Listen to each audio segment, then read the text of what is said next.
on an island off the coast of New England in the quiet of the night. A teacher sits hunched over her desk, hard at work grading her students' final term papers. Shame you waited until the last minute to write this essay, Mr. Rogers. A more thorough fine-tuning on this analysis would have earned you an A. She tisks and wields her pen to jot down the letter grade, but as the blood-red ink stains the page, a jaunty whistle echoes through the halls. Hello? A pair of slowly advancing footsteps are her only reply, and unsettled she makes her way to the classroom door to pick her head out. The school is closed for the summer. Please make your way to the nearest exit. For a moment, there's a pause. She quiets her breathing, hoping against hope to hear the school door open and close behind a lingering student. But instead, the footsteps resume, this time at a run. Without thinking, the teacher takes off down the hallway. Oh God, oh God, oh God. Moonlight pours in from the nearby door, signaling freedom, but as she turns towards it, she spots a fire alarm on the opposite wall. Well, in case of emergency, alarm will sound. In this choice, or in this book, some choices will seal your fate or fates of those around you. Take care, you never know when these choices will come back to haunt you. Pull the alarm. As the footsteps grow closer, she turns her back on the escape route and sprints towards the alarm. Help! I need help! She yanks the handle down, unleashing a piercing siren, but though the wails drown out the footsteps, they do nothing to mask the feeling of someone right behind her. Slowly she turns, only to breathe a sigh of relief when she sees a familiar face in the darkness. Oh, it's just you. You had me worried. But the figure doesn't respond. Instead, they reach for a glint of cold, hard steel. Is that blood? What are you... Oh, no! As she throws up her hands and the figure falls on her, flashing the knife wildly. Until the lights of a fire truck flood the hallway. As help arrives, the figure disappears, leaving the teacher in a puddle of her own blood. Chapter 1. B, Don't Kill My Vibe. 2 months later. As you step off the ferry onto the docks of your hometown of Morillic Isle, you find it hard to believe you haven't been home in years. What are your pronouns? Welcome home. Before you get settled in, let's choose a look. We have 1 or 2.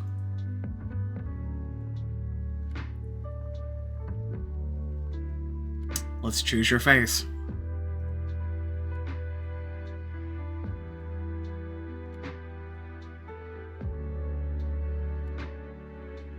Hairstyle.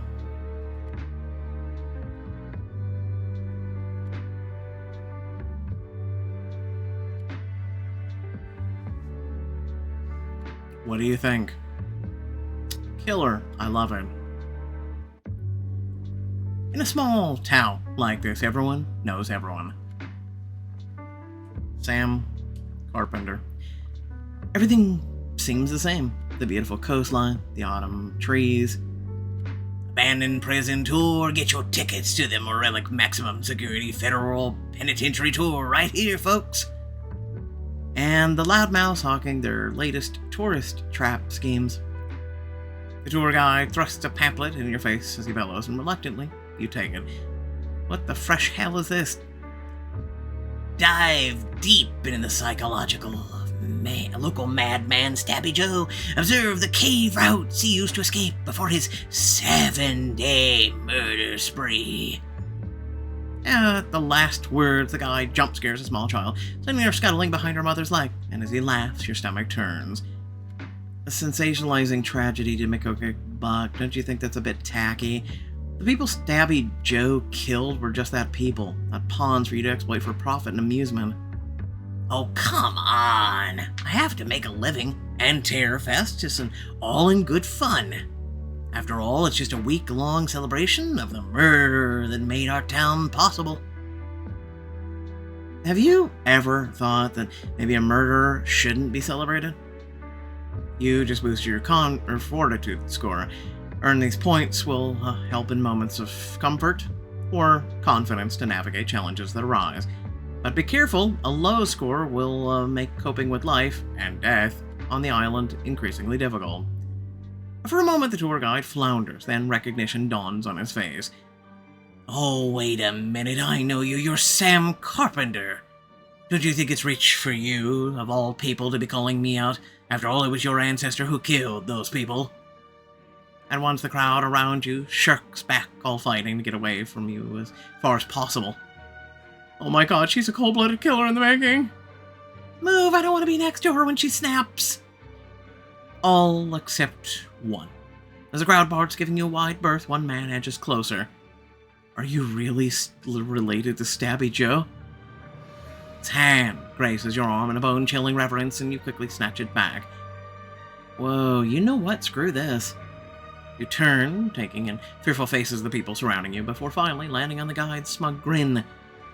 Give your tours, don't give them. I don't care. I'm going home. Wait.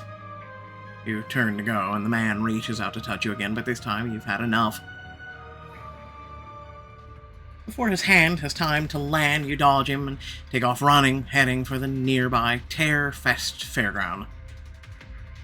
Excuse me, pardon me, coming through. You weave through the crowd, ducking flying blades in the axe-throwing arena, dodging frying oils as you dip behind the food stalls. I have to have lost him by now. But when you have a chance to look back, the man is still on your hot on your heels. I just want to know how it feels to be part of history, to know your name will never be forgotten. Oh, what do I have to do to get through to you? I don't want to feel anything from Stabby Joe. Desperate to get away, you aim for a sliver of space to the right of a laughing couple.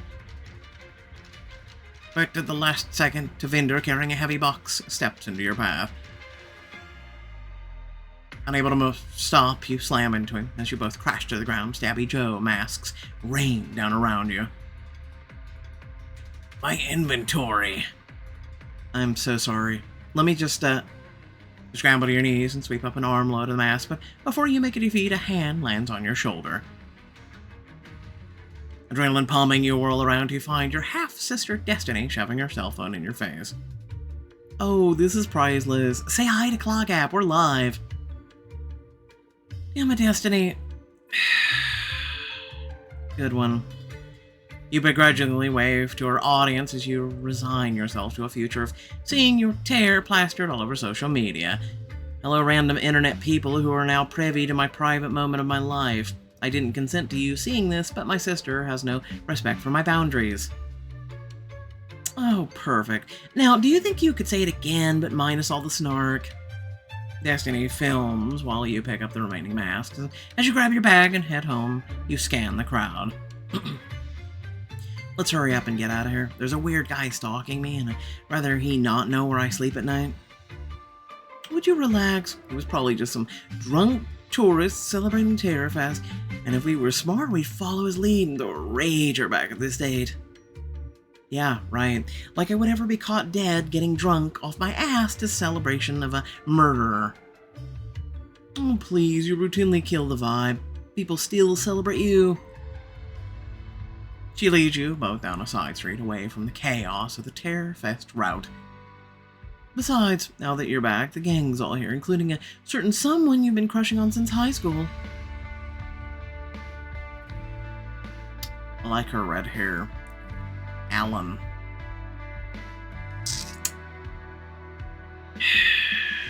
Sure, we'll give Alan a chance. I like the red hair, though.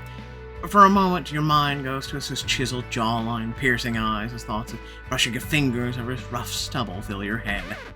Oh my god, look at your face. I knew you were still down bad for him, you simp. I am not. I haven't even thought about Alan in forever. Oh, sure, Jen. Whatever you say.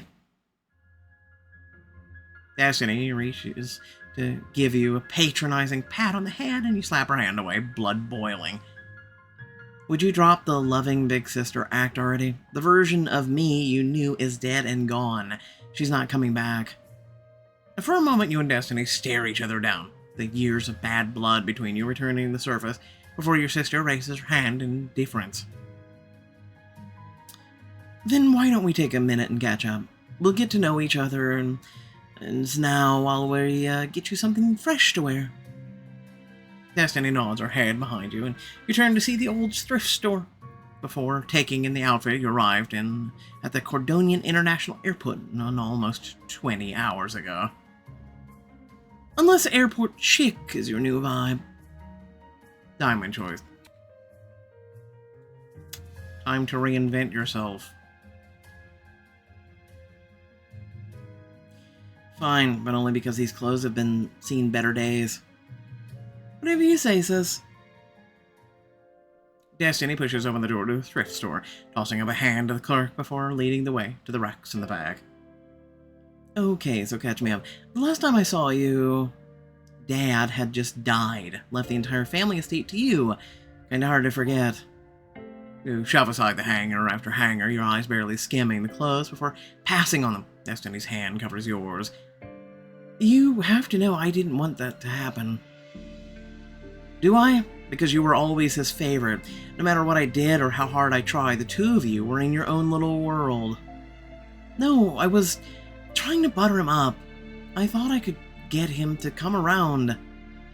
Bullshit. You lapped up the attention, thanked your lucky stars you weren't the one he was ignoring. And whenever he thought you were getting too sympathetic to me, you did everything you could to prove him wrong. You shove her hand off and continue your search, feeling her eyes on you all the while until... You know what? Yeah, I did. Dad never intended to leave you anything because he thought you'd share it with your gold-digging mom. And I didn't want to be in the same position by being too nice to you. And look at you now, heiress of an estate worth millions, and you don't have to share it within a soul. More like I don't have a soul to share it with, Sam. Destiny grips your shoulders and turns you to face her gaze soft and genuine. I admit it, okay? I was selfish, opportunistic, and kind of a biche. Sometimes, but that's not who I am anymore. Destiny carefully reaches past you and selecting the 80s grunge outfit you overlooked and waves it like a white flag. So can we pretty please just have a truce and start over? You literally just lied to my face. You haven't changed a bit, and I don't trust you as far as I can throw you. So while I'm home, we can be civil. But you don't ever get to think for a second that I'm trusting a word you say. Snatch the outfit out of her hands and shuffle to the dressing room before coming out to examine yourself in the mirror. She appears behind you. Whatever you say, but just know I am going to win you over, starting with my superior fashion sense. As your eyes meet your reflection, you can't help but see that she was right about the clothes, but you'd rather die than admit it. Whatever, they're fine, I guess. And now that we've proven your big sister can occasionally be right, can we please apply the same logic to throwing a Terror Fest party? Your new look is practically screaming for it. As she begs, teens in Stabby Joe masks bang on the window screaming bloody murders. They mime killing each other with plastic knives. They roar with laughter at your shocked face and run off to scare the next unfortunate soul, leaving your heart racing. No way I am signing up to deal with that. Let's get out of here before we get caught outside with those weirdos. Fine, but we have to do something to celebrate, even if it's just finding a way to get you to laid so you can relax. With a roll of your eyes, you push open the thrift shop door and turn onto the forest trail towards your family's estate. Maybe you should focus on your own love life. Aren't you still cindering your way through hookup to hookup? I've been off the market for months now. Screw you very much. Oh, who's the sucker? No use giving a name to someone who might not stick around, especially after the news I just got. Destiny ducks your gaze, and a knot forms in your stomach. You and your sister aren't close, but there's something in her tone that gives you pause. Good news or bad? The kind of news better discussed over drinks and with friends, etc. that could easily be met at Terror Fest party. Fine. Well, let's keep it small, okay? I just got home. The last thing I want to deal with is a bunch of drunk a-holes in my... But as you make the final turn to home, the telltale thuds of the party music blast across the clearing, and the partiers in Stabby Joe masks mill about drunkenly. House. Destiny, what the... I know how you feel about celebrating Tearfest, but it's a party, not a funeral. It's supposed to be fun. You can thank me later. Thank you. You've been manipulating me since I got here. You're lucky I don't strangle you. But she's already gone, greeting her guests as she dances towards the house, and with a heavy sigh, you push past them after her. By the time you make it inside, Destiny has melded into the crowd. People fill every conceivable inch of space, rowdy, reckless, and you only barely avoid being hit by a thrown beer can. Hey, would you watch it? You nearly killed me with that thing. Sorry about that. I think they were aiming for me. The sound of a deep voice swarms you, and you know who it is before you even turn. Hey, Sam, it's been a while.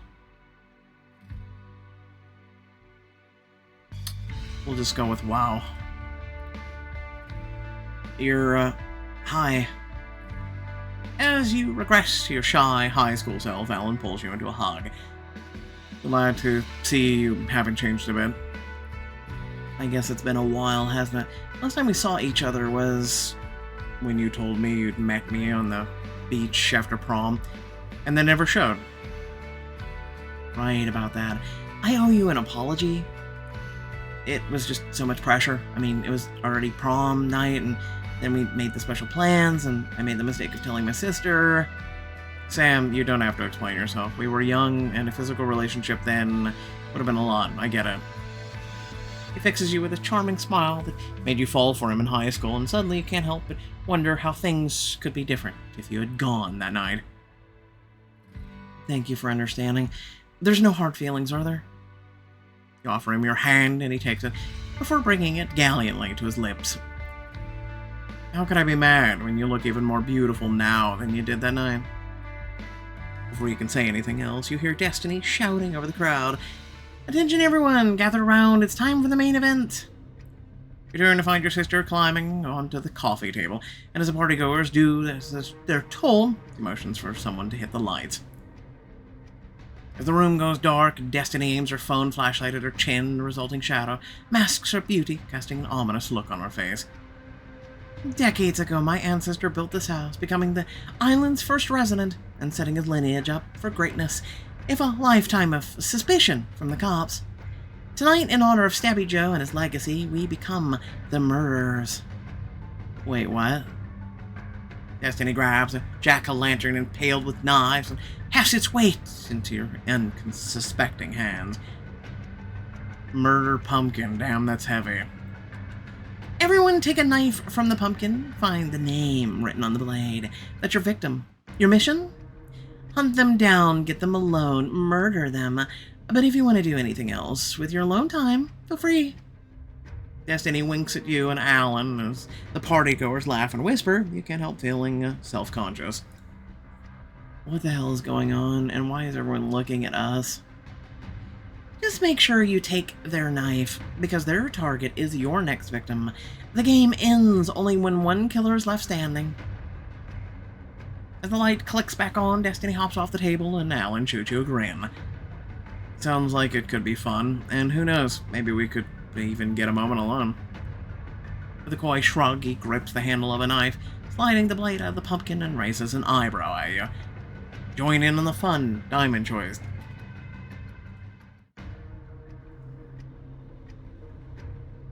You slide the knife from the pumpkin before passing it on, holding the blade pointing down at your side. You should know I play to win. You're going down. Alan brings his knife's blade to your jaw, barely grazing it against your skin. Not if I kill you first. His tone is playful, but still your heart races, and before you get a chance to respond, you hear Destiny's voice call above the crowd. Okay, murderers, ready, set, kill! I'll see you later, if you last that long. Alan scatters with the rest of the crowd. You do your best to shake off your nerves. Let's see who we've got, shall we? Glance at your blade and are pleasantly surprised to read a familiar name. Coda. At once the memories of coming home to find him raiding your fridge spring to mind, and you set off for the kitchen, hoping some things never change. A quick scan of the kitchen proves its only occupants are an impressive stack of warm beer cans on the island, and with a sigh you snag one and pop the tab. Cheers to being home, Sam. May this be the last time. But after a single sip, a hand reaches in, swiping the can away. Oh, come on, Sam. You're finally old enough to drink and you go for the cheap stuff? I'm disappointed. You whirl around, already on the edge, only to see the slightly more mature face of one of your sister's friends from high school. Cheap stuff, huh?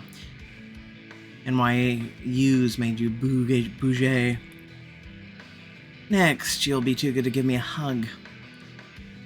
In answer, Coda pulls you into his grasp and you catch a whiff of an expensive cologne. For the record, I always been bouge. The only difference now is that I'm surrounded by people who appreciate it. Pauses, pulling back just enough to give you a once-over. But it all just looks like I'm not the only one with a good taste around here anymore. You're looking good, Sam. Can I have my beer back now? Try this instead. It's bourbon, aged in some of the finest oak. Much better than this warm swill. Coda fishes a flask out of his pocket and you put the cool metal to your lips, bracing yourself when the liquor's burn. Besides, maybe a little liquid courage is what you need to finally get up the nerve to punch your V-card with Alan. Only for his callousness to send it down the wrong pipe completely. What are you talking about? Destiny's told everyone she was throwing this party to help you hook up with Alan because you were too innocent to do it yourself. You didn't know that my sister told everyone I know that I'm pathetic? No, I've got to find Alan and tell him before someone else does. Maybe wait until the game is over then. People are hooking up everywhere, and walking in on that is a lot, especially for someone so... Do not say innocent. I'm not that innocent. I'll prove it. Before he can react, you reach for the knife bearing his name, hidden in your waistband. Tremble, or confidently hold the knife to his neck.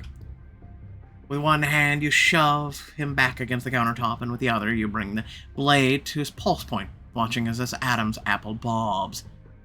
Wait, you had my knife?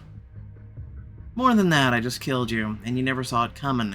Let this be a lesson not to underestimate me again. He blinks as if seeing you for the first time, and he lets out a delighted laugh. The vibrations of his baritone voice remind you that you're still touching his chest. Damn straight. Slowly, Coda eases a hand into his back pocket before offering you his blade. Handle first. You hold it up, eager to read the name of your next target. Tyson. Just, try not to be too mad, okay, killer? I know you're upset, but Dez was only trying to look out for you. God, it feels like I'm in high school all over again. Destiny humiliates me and everyone takes her side. All hail, HBIC Destiny. Sam, that's not fair. Oh, life isn't fair, Coda. And when I get my hands on my sister, she's gonna wish she was dead. Without another word, you storm off, fueled by indignation and tree-flavored bourbon. Unfortunately, Coda's assessment of the hookup landscape was spot on, after ruining the mood for several couples who now want you dead for real. You head for the most quiet part of the house and ease open the door to the darkened library. Inside, a large, shadowy figure jumps up. Wait.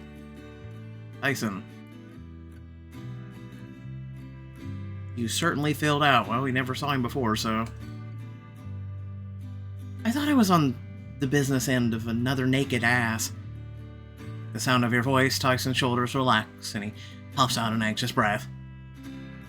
Sorry, Sam. That, sounds unfortunate. I'll say. What are you doing sitting in the dark all alone? You feed the fire before joining him at the desk, and Tyson sheepishly gathers several sheets of loose paper, closing them in his laptop. I was trying to hide from Destiny so I can finish my bioengineering paper. If she caught me in here, I'd never hear the end of it. You've gotta stop letting her control you, Ty. I know, I wasn't gonna come, except she said it was an emergency, and then I got here and realized what was actually going on. look on his face shifts from anxiety to pity, and at once you feel a knot form in your stomach. You know what this is really about? Jealousy. My research on a serial killer behavioral patterns got published, and now that I'm getting praise for it, Des had to cut me down to size. Sam, any other time, I would totally be willing to referee your sibling rivalry, really, but this is due at midnight. He glances guiltily at the various reference books scattered around him, and you sigh.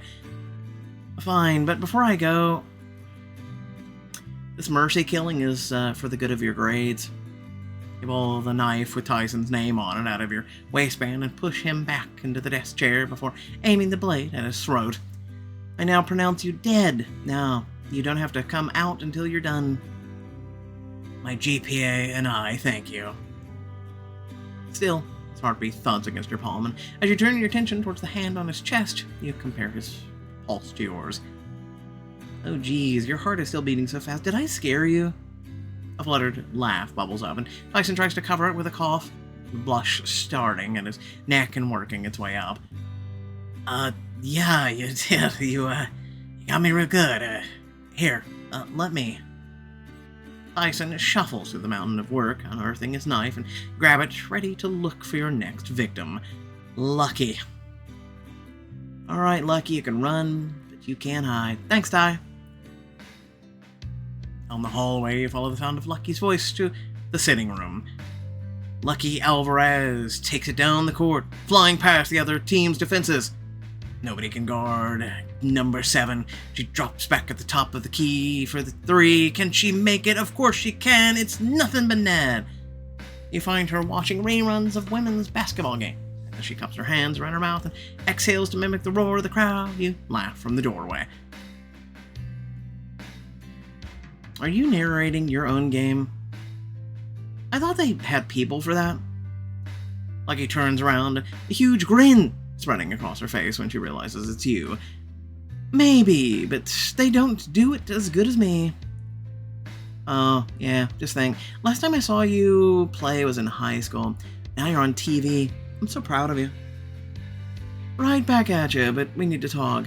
I don't know what Destiny told you about this party, but the code already told me. Shoot, I was hoping that if it wasn't me, it would be someone with a little bit more tact. Tyson or Dare, maybe. Lucky sets her beer on the coffee table, climbs over the back of the couch, and pulls you into a tight hug. The contact nudges the handle of the knife into your hip, digging deep. I should stab Lucky in the back. Cherish this moment. Wrap your arms around her, taking in the smell of her perfume, and as it washes over you, you can't think of anything that smells more like home. I missed you. Funny, I was thinking the same thing. You pull back just enough to look at her fully on, really taking her in, but the motion shifts the knife loose and it falls to the floor with a clatter. Oh, okay. Now I see what's really going on. I'm sorry, but I have to get to Alan before he hears about Destiny's grand plan like I did. Well, then I guess I owe you this. Lucky sighs, and as she hands over the knife, your eyes catch on the name. Zare. Zare? There here? If you weren't so consumed with planning my untimely demise, maybe you'd have picked up on that when I said it was the first time. They're upstairs brooding about family drama. You should go. Actually, I'm sure they could use a listening ear. As her on-screen counterpart throws down a dunk, Lucky settles back in, and you set your sights on the nearest staircase. Sure enough, you find Zare upstairs leaning over the railing as they sip from a red solo cup and stare down at the guests below. Pretty quiet up here. Finally, I can hear myself think. For a while there, I was convinced my inner voice was a drunk frat boy screaming chug, chug, chug. Why do you think I came up here? You tap Coda's flask to their cup, and together the two of you share a sip. To be honest, I was surprised to hear you were here. I mean, I figured if anyone hated Morelic Island more than I do, it would be you. True, but when your mother's the mayor, you don't get the luxury of staying away.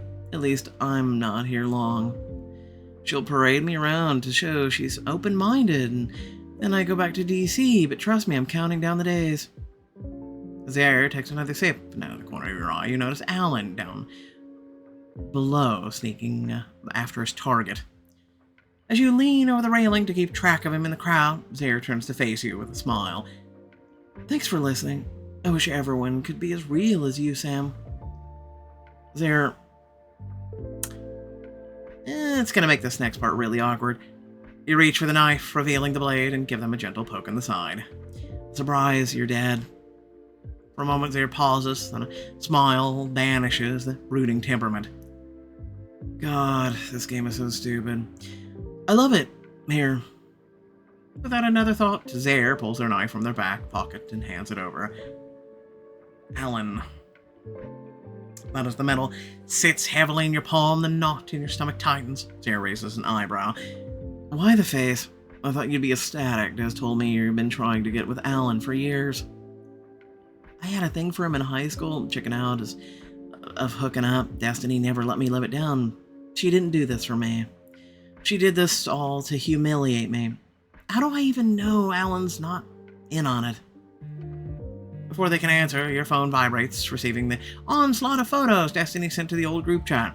Zaire holds up their screen to show their same. Oh, if you want to know whether your sister's got an accomplice, I say we just ask her. In your farther study, you and Zaire find Tyson, Coda, and Lucky sprawled on the leather couch. Destiny looks up from a book in her lap and waves you both in.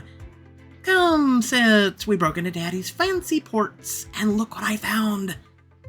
Actually, Des, we need to talk. You perch on the couch, but before you can start, Destiny dumps a high school yearbook in your hands, open a photo of an elderly teacher. Miss Baumgartner? God, our class was so hard. I thought I never passed 10th grade. Oh, I wonder why you were hardly in here, but I forgot. This is from our junior year, and you were just a wide-eyed little sophomore. She reaches to tweak your cheek, and as you swat her away, Lucky takes the book, turning to a photo of the group, with you lingering awkwardly in the background. Look, this was the day our little gang was formed. And here we are, still together 5 years later. It's almost like no time has passed at all. I wouldn't say that. Some of us have gotten more handsome. Coda's right. We've come so far, and it's only been a few years. Imagine where we'll be in a life the next we see this photo. And for a moment, you're all silent, wistful, and then you grab a glass. To us, all we've done, and everything that's still to come. I miss hanging out with you guys. We've all been so busy with our studies. Hell, Sam's been halfway around the world. True. But I wouldn't change a thing. Studying abroad was the best choice I ever made. Not just professionally, but personally too. I got to find out who I am.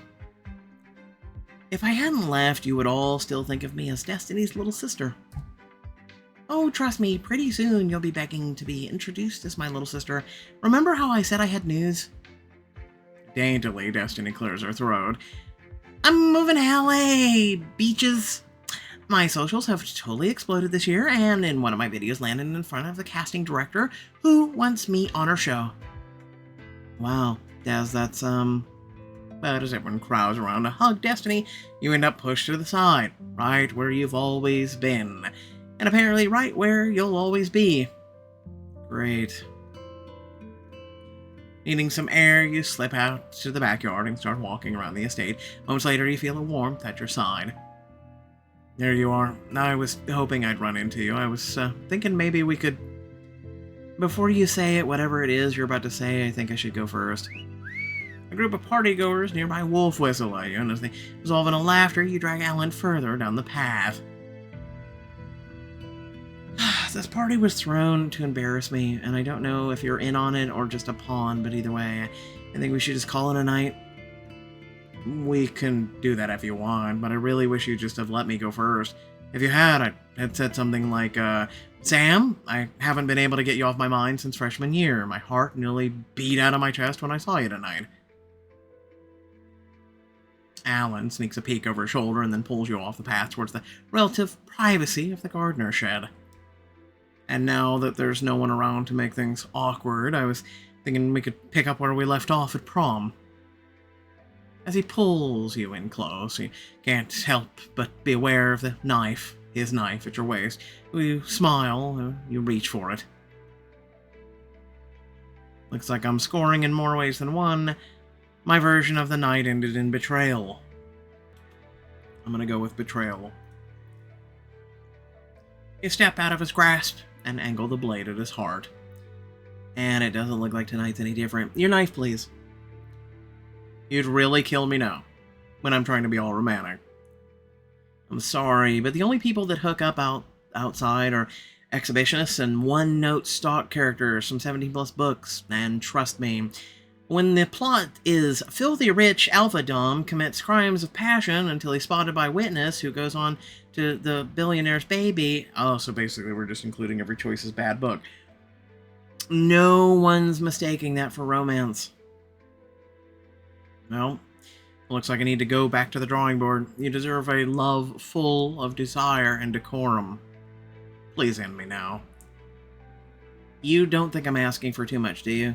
The last thing I want is to scare you off. To your absolute delight, Alan offers you his hand, and in the dark you lace your fingers with his as a jaunty whistle sounds.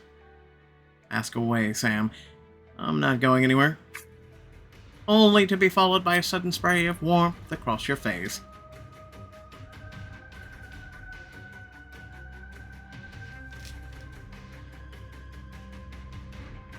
What the... Now that we've addressed the elephant in the room. All at once the air smells like copper. As you pull back, your stomach drops at the look of panic on Alan's face. His gurgling scream shatters the still evening airs. Alan clutches at his throat, his hands coming away, soaked in blood. Alan? Alan! He drops to his knees, a glazed expression on his face. And only then do you see a figure standing behind him with a Stabby Joe mask, brandishing a blood-soaked knife bearing your name on the blade.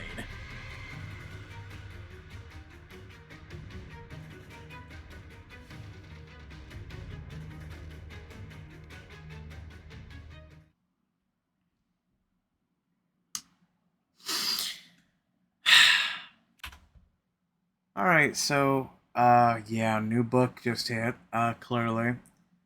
Let me know your thoughts down in the comments section below. Do you want to know mine real quick? Alright, here we go. So, one, this book's already off to a little rocky, rough of a start. And then the fact that I don't know if it was, well, let's just be honest, it was on purpose, but the fact that they had to name every single Choices book, that, let's be honest, is kind of garbage. I don't know the purpose of that, and for me, it just, I don't know. I don't get it. We'll see, right? Again, this is only chapter 1. I would love to see another book like It Lives in the Woods series, or, you know, something that's spooky, something that actually takes itself serious. We'll see. We'll see, right? Alright, so, let me know your thoughts in the comment section. Otherwise, catch you all in the next chapter. Peace out.